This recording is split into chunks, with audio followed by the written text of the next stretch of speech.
अस्सलाम वालेकुम। Descriptive class part 1 evolution of computer era और एजिस।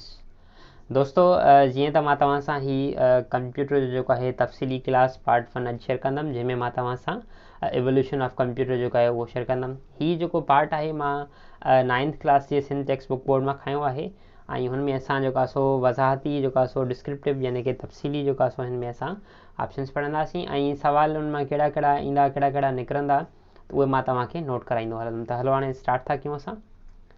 सभ खां पहिरीं हीउ जेको आहे 9th क्लास जो जेको बुक आहे उनजो जेको आहे इंडेक्स आहे, उनमें तव्हांजा हीउ चैप्टर्स आहिनि। पहिरियों चैप्टर आहे हिनमें fundamental of computer, fundamentals of operating system, office automation, data communication and computer networks, computer security and ethics, web development and introduction to database system. त हिन में जेके तव्हांजा तमामु इम्पॉर्टेंट जेके चैप्टर्स आहिनि उहो चैप्टर नंबर 1 आहे, चैप्टर नंबर 2 आहे ऐं चैप्टर नंबर 3 आहे। मोस्ट इम्पॉर्टेंट ही चैप्टर्स आहिनि ऐं ॿिया बि तव्हांजा अचनि था, उन मां बि सवाल अची सघनि था। त तव्हांखे मां सभ खां पहिरीं हीअ जेके टे जेके असांजा चैप्टर्स आहिनि उहे कवर कराईंदुमि। सभ खां पहिरीं असां चैप्टर नंबर 1 स्टार्ट कंदासीं। चैप्टर नंबर 1 में जेके डिफरेंट टॉपिक्स आहिनि स्टार्ट कंदासीं। अॼु जे टॉपिक में मां तव्हांखे एवोल्यूशन ऑफ कंप्यूटर स्टार्ट थो करायां, ठीकु आहे। फंडामेंटल्स ऑफ कंप्यूटर पहिरियों जेको आहे हिनजो चैप्टर आहे। Number 1, 1.1 Evolution of Computers. The computers which we see today are modern shape of computers which have been evolved since centuries. The evolution of computers is generally divided in following three eras. Computer जेको असां अॼु ॾिसूं था उहो जेको आहे हिकिड़ो modern shape आहे कंप्यूटर्स जो, जंहिंखे जेको आहे ठहण में सदियूं लॻियूं हुयूं। द एवोल्यूशन ऑफ कंप्यूटर जेका एवोल्यूशन आहे उहा टिनि जेको आहे कैटेगरीज़ में, टिनि इराज़ में यानी कि टिनि जेको आहे दौरनि में जेको आहे गुज़रे थी। सभ खां पहिरियों असांजो आहे मैकेनिकल एरा, डार्क एज जंहिंखे चयो वेंदो आहे। हाणे सभ खां पहिरीं नंबर 1 जेका आहे मैकेनिकल एरा खे असां डिस्कस कंदासीं। Man have been trying to invent machines that can solve mechanical problems, mathematical problems. माण्हुनि जेको आहे कोशिशि कई त उहे अहिड़ियूं मशीनूं ठाहिनि जेके मैथमेटिकल प्रॉब्लम्स जेके आहिनि उन्हनि खे सॉल्व कनि। इन mechanical era human became successful to make simple machines that could help performing simple arithmetic operations, in other words computing। हिन दौर में जेको आहे मैकेनिकल एरा में माण्हुनि छा कयो, जो हिकिड़ी सिंपल मशीनूं जेको आहे उन्हनि ठाहियूं जेके उन्हनि जी मदद करे सघनि पियूं अर्थमेटिक ऑपरेशन खे परफॉर्म करण लाइ, सिंपल वर्ड में जंहिंखे असां कंप्यूटिंग चई सघूं था। दीज मशीन्स वर manually operated since the electricity was not invented. ही मशीनूं जेके आहिनि उहे मैन्युअली ऑपरेटेड कयूं वेंदियूं हुयूं, यानी कि हथनि सां उन्हनि खे हलायो वेंदो हुयो, छाकाणि त उन दौर में जेको आहे लाइट वग़ैरह मौजूदु न हुई।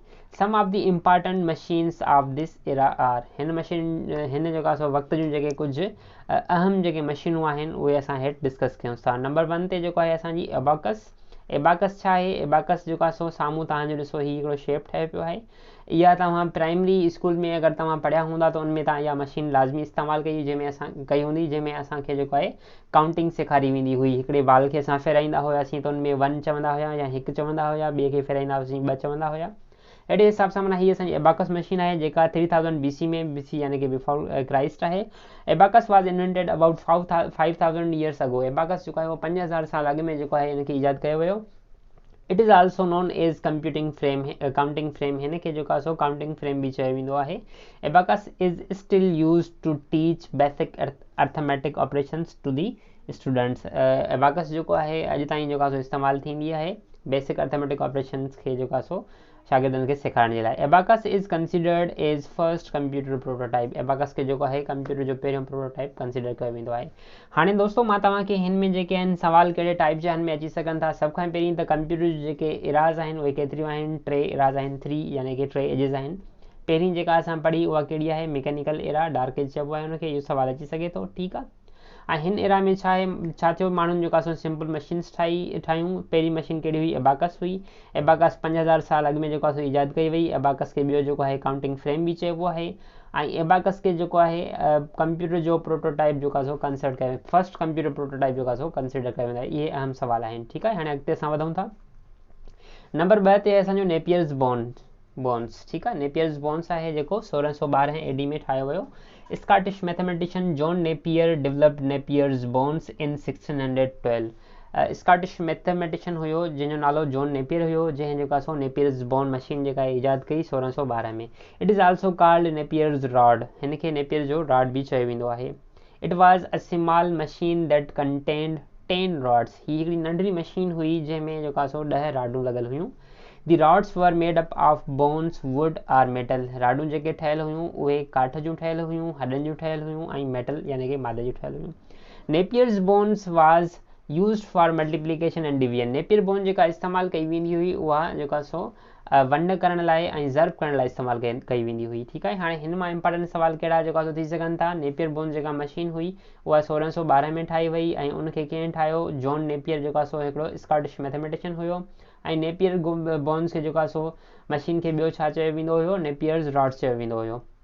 ऐं हीअ जेका सो हिकिड़ी नंढड़ी मशीन हुई जंहिंमें जेका सो 10 रॉड्स लॻल हूंदा हुया ऐं उहे रॉड्स छा जूं जेका सो ठहियल हूंदियूं हुयूं? हॾनि जूं, बोन्स जूं, वुड जूं ऐं मेटल जूं। ठीकु आहे। नेपियर बोन्स वाज यूज़्ड ऐं ही मशीन जेका सो छाजे लाइ इस्तेमालु कई वेंदी हुई? मल्टीप्लिकेशन ऐं डिवीजन लाइ, यानी कि ज़र्ब ऐं वंड लाइ इस्तेमालु थींदी हुई। उनखां बाद में असांजो अचे थो स्लाइड रूल। स्लाइड रूल जेको आहे सो 1622 AD में ठाही वई।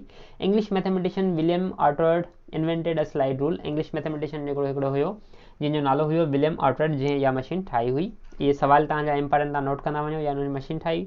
This was basically a pair of 2 movable rules place side by side. ये असल में जेको आहे सो 2 मूवेबल रूल्स जेके हुया, यानी कि घुमंदड़ फिरंदड़ ॿ जेका सो मूवेबल यानी कि चुरपुर कंदड़ 2 रूल्स हुया जेके साइड बाय साइड पाण में जेको आहे सो लॻल। रूल्स यानी कि जीअं स्केल वग़ैरह जंहिंखे चइजे।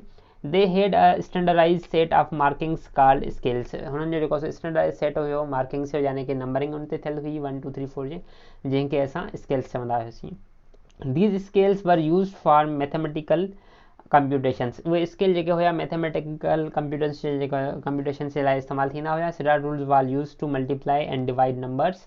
उहो जेका सो नंबरनि खे मल्टीप्लाई ऐं डिवाइड करण लाइ इस्तेमालु थींदी हुई, यानी कि ज़र्ब ऐं वंड करण लाइ। साॻी मशीन जेका हीअ मशीन उन खां बाद में ठाही वई उहा यूज़ कई वेंदी हुई। The modern slide rules are still used in some countries. Modern जेके स्लाइड रूल्स आहिनि उहे जेका सो अञा ताईं कुझु जेका सो मुल्कनि में इस्तेमालु कया वेंदा आहिनि। ठीकु आहे। त हीअ असांजी 3 ईजादूं हुयूं। हाणे अॻिते हलूं था नेक्स्ट ते। नेक्स्ट असांजो अचे थो पास्कल लाइन और पास्कल्स कैलकुलेटर, जेको 1642 में ठाहियो हुयो। हीअ हिकिड़ो सिंपल जेका सो मैनुअली कैलकुलेटर हुयो जेको आहे सो हथ सां हिनखे हलायो वेंदो हुयो। French mathematician Blaise Pascal invented a mechanical calculator which was called pascal line. हिकिड़ो जेको आहे सो फ्रेंच मैथमेटिशियन हुयो जंहिंजो नालो ब्लेस पास्कल हुयो, जंहिं इहो मैकेनिकल कैलकुलेटर ठाहियो जंहिंखे पास्कल लाइन चयो वेंदो हुयो। He developed this machine to help his father who was a tax collector. ही मशीन जेको आहे सो हुन स्पेशली पंहिंजे वालिद साहब जी मदद करण लाइ ठाही हुई जेको टैक्स कलेक्टर हुयो। ठीकु आहे। इहो सवाल ॾिसो नोट कयो। ही मशीन कंहिं ठाही हुई? हिकिड़ो फ्रेंच मैथमेटिशियन हुयो जंहिंजो नालो ब्लेस पास्कल हुयो। ऐं छाजे लाइ ठाही हुई? ही पंहिंजे वालिद साहब जे लाइ ठाही हुई जेको हिकिड़ो टैक्स कलेक्टर हुयो। Pascaline can perform addition and subtraction by 8 figures. ऐं हिन मशीन जो कमु छा हुयो? ही मशीन जेका आहे जेका सो जोड़ कंदी हुई ऐं कट कंदी हुई, माना हुननि जूं 8 फिगर्स जे जेका सो ज़रिए। साम्हूं तव्हां मशीन ॾिसी सघो था। हेॾे ॾिसो, ही मशीन जो जेका सो फिगर आहे, हिन जी तस्वीर आहे। ठीकु आहे। ऐं उनखां बाद में छा थो अचे अॻिते? User had to adjust wheels in order to perform these calculations. अगरि जेका सो इस्तेमालु कंदड़ खे इहे कैलकुलेशंस परफॉर्म करणियूं पवनि त जेका सो हू छा कंदो हुयो? हू उन्हनि जेका सो व्हील्स खे एडजस्ट कंदो हुयो। उनखां बाद में असांजो अचे थो लीबनिज़ कैलकुलेटर। लीबनिज़ कैलकुलेटर जेको 1694 में जेका सो एडी में ठाहियो हुयो। Leibniz calculator was developed by the German mathematician Gottfried Wilhelm Leibniz. इहो जेका सो हिकिड़े जर्मन मैथमेटिशियन ठाहियो जंहिंजो नालो गॉटफ्राइड विल्हेम लीबनिज़ हुयो। It was also called stepped recorder. हिनखे ॿियो जेको आहे सो स्टेप्ड रिकॉर्डर चयो वेंदो हुयो। ठीकु आहे। It was the first calculator that could perform all 4 basic arithmetic operations: addition, subtraction, multiplication and division. हाणे दोस्तों ॾिसो, ही पहिरियों हिकिड़ो अहिड़ो कैलकुलेटर हुयो जंहिंमें 4 मैथमेटिकल ऑपरेशन जेके आहिनि उहे परफॉर्म कया वेंदा हुया, यानी कि चारई हुन में जेके ऑपरेशन उहे असां परफॉर्म करे सघूं पिया। जोड़ बि करे सघो था तव्हां हुन में, कट बि करे सघो पिया तव्हां हुन में, ज़र्ब बि करे सघो पिया ऐं वंड बि करे सघो पिया। ठीकु आहे। त हीअ असांजो पहिरियों जेको आहे सो कैलकुलेटर हुयो जंहिंमें असां चारई ऑपरेशन्स परफॉर्म करे सघूं पिया। हाणे हलूं था असां अॻिते।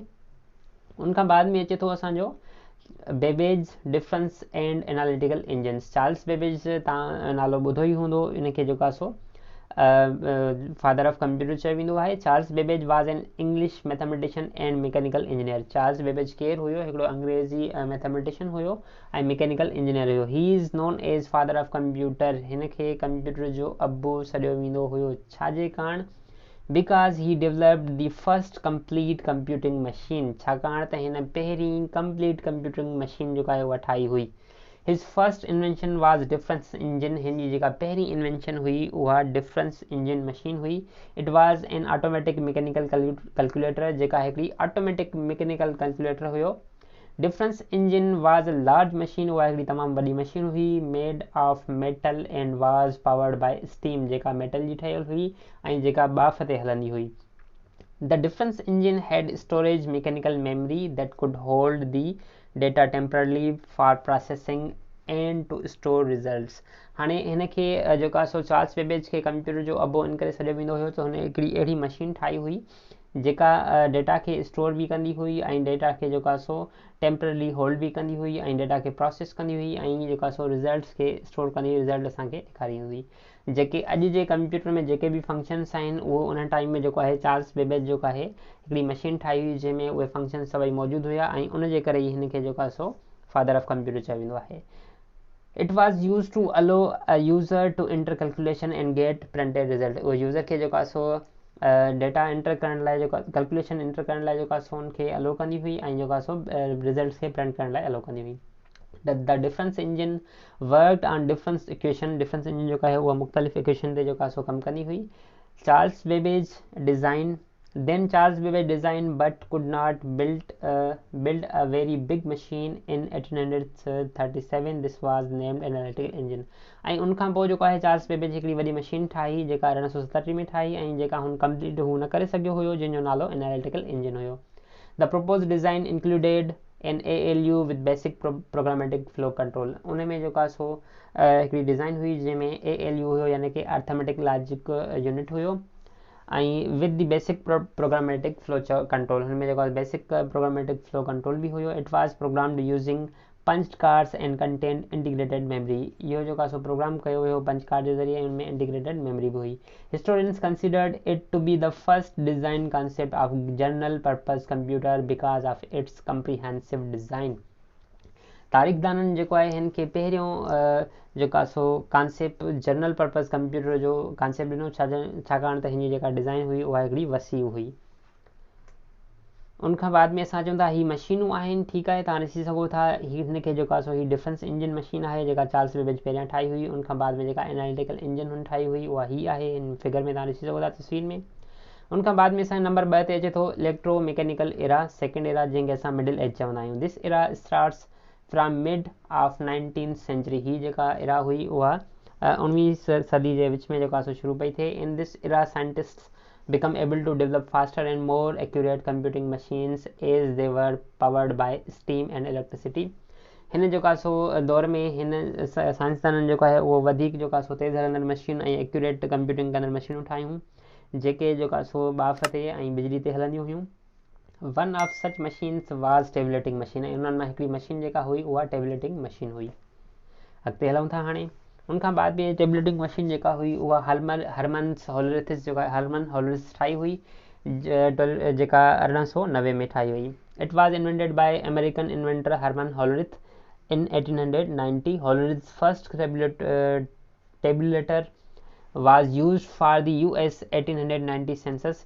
हुनजो जेको पहिरियों हॉलरिथ्स जेको आहे सो पहिरियों टेबुलेटर हुयो उहो यूनाइटेड स्टेट्स जी जेको आहे सो आदमशुमारी लाइ इस्तेमालु कयो वियो 1890 में। Because of Hollerith's tabulating machine census data took only 6 months to compile which was very fast as compared to previous US census in 1880 which took 7 years to be completed।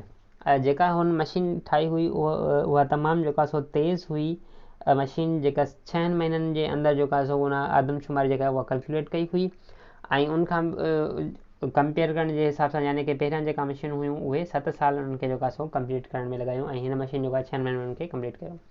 Hollerith tableting machine become very famous and used in many offices of US government। Hollerith जी जेका tabulating machine हुई उहा तमामु घणी मशहूरु थी ऐं जेका सो US गवर्नमेंट जे मुख़्तलिफ़ ऑफिसुनि में इस्तेमालु कई वेंदी हुई। उनखां बाद में असांजी जेको आहे इलेक्ट्रॉनिक एरा अचे थी जंहिंखे असां मॉडर्न एज चवंदा आहियूं। The advancement in the vacuum of electron tube gave birth to the electronic era. हिन जेको आहे सो दौर में जेको आहे एडवांसमेंट में जेको आहे सो वैक्यूम या फिर इलेक्ट्रॉनिक ट्यूब जेको आहे उन जनम वरितो जंहिंखे असां इलेक्ट्रॉनिक एरा चयूं था. In this era the true computers were invented which worked on the principle of input store process and output.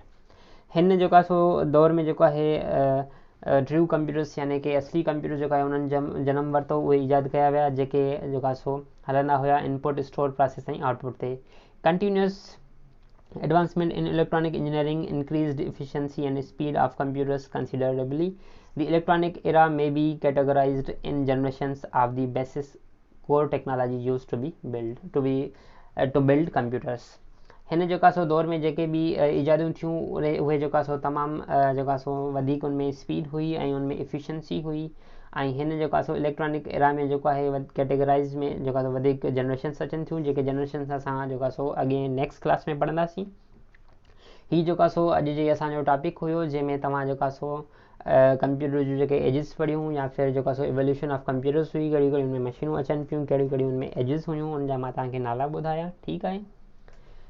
Thanks for watching this video. असांजी ही वीडियो ॾिसण लाइ तव्हांजी वॾी वॾी महिरबानी. अगरि तव्हांखे असांजी ही वीडियो पसंदि आई आहे त असांजी हिन वीडियो खे ज़रूरु लाइक कंदा ऐं असांजे हिन चैनल खे ज़रूरु सब्सक्राइब कंदा ऐं प्रेस कंदा बेल आइकन खे, त जीअं तव्हां ताईं असांजे चैनल जूं मज़ीद वीडियोज़ जेको आहे आसानी ताईं पहुची सघनि. महिरबानी. अल्लाह हाफ़िज़. हाणे मिलंदासीं अॻी वीडियो में.